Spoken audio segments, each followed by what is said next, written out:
Okay, so today we're going to take a deep dive into something pretty heavy. Yeah. Hundreds of former political prisoners from Iran are demanding justice Yeah. I've voted. after decades. It's a long time coming. And we're going to dig into their powerful statement signed by almost 200 people Wow. who survived life under the Shah's regime. Right. And they're calling for the prosecution of this guy, Parviz Sabeti. Interesting. Now, this might sound like ancient history, Right. but the impact of this era is still Oh, absolutely. rippling through Iran today. It's, the Shah's reign, especially like during the 60s and 70s, Yeah. was marked by this like brutal crackdown on any kind of dissent. Right. And that's where SAVAK comes in. Right. SAVAK. The Shah's secret police force. Oh, yeah. I was reading about them. Notorious for their ruthlessness. They were like the boogeyman, right? Yeah. Oh, yeah. People were terrified Yeah. to even whisper anything against the Shah. Absolutely. But what do they actually do? Well, you think about like the most sophisticated surveillance techniques we have today, Right. but with like a brutal twist. Okay. SAVAK was everywhere, like listening to phone calls, intercepting mail, Wow. recruiting informants within communities, Really? They used fear and intimidation to silence anyone who posed even the slightest threat to the Shah's power. It's like right out of a spy movie. It really is. So Sabeti, this guy, the prisoners are calling out. Yeah. What was his role in all of this? Well, he was a high-ranking official in SAVAK. Oh. And the statement directly accuses him of being involved in the torture Oh. and inhumane treatment of political prisoners.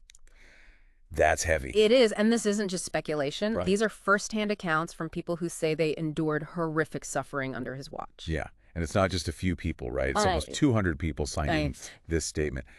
So what are they asking for specifically? They want accountability. They want Sabeti to be held accountable for the crimes they allege he committed. So they're demanding a trial. Yeah, they're demanding a legal trial, and they're willing to testify themselves, Wow. which is a bold move considering how much time has passed. Yeah, it makes you wonder Right. what finally pushed them to speak out now after all this time. Well, I think it speaks to the, enduring nature of trauma Right. and like deep-seated need for justice. Yeah. These wounds, they don't just vanish with time, right? Of course not. They fester, and sometimes they demand to be acknowledged, Right. addressed, and healed. Yeah. And they're not shying away from the tough stuff, are they? No, they're not. I mean, one line that really stood out to me was, Yeah. "We have risen from the dark pits of torture and oppression and are living proof that neither crime is forgotten nor will the pursuit of justice cease."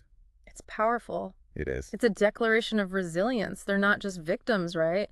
No. They're survivors, and they're refusing to let the past dictate their future. And, it also sends a message to anyone in power who thinks they can act with impunity. Right. The pursuit of justice. Doesn't have a time limit.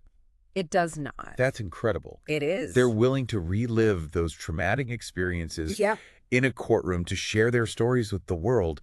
What kind of impact could those testimonies have? Well, think about it. These are human stories. Yeah. Full of emotion and detail that can paint such a vivid picture of what life was like Wow. under SAVAK's rule. Right. These firsthand accounts have the potential to cut through the fog of history and bring the reality of those times to life. It almost makes you think of those truth and reconciliation commissions Exactly. that have happened in other countries dealing with their own dark pasts. Yes, these stories could serve a similar purpose, shedding light on a period that has been shrouded in secrecy and fear for so long. So to wrap this up, we've got hundreds of former political prisoners speaking out, demanding accountability for the horrors they endured under SAVAK. Yes. Specifically targeting Sabeti, and they're ready to testify, to share their stories. And their call for justice is echoing across the decades. It is. And, it raises a powerful question for all of us. Yeah. How do we as a global society Yeah. grapple with historical injustices? It's a big question. It is this deep dive, it's focused on Iran. Of course. But these themes of accountability justice and the long shadow of oppression, Yeah, they're universal. they are. Think about the injustices happening right now in our time. Yeah. How can we learn from the past to ensure that those in power are held accountable for their actions and prevent these abuses from happening again? That's something worth pondering.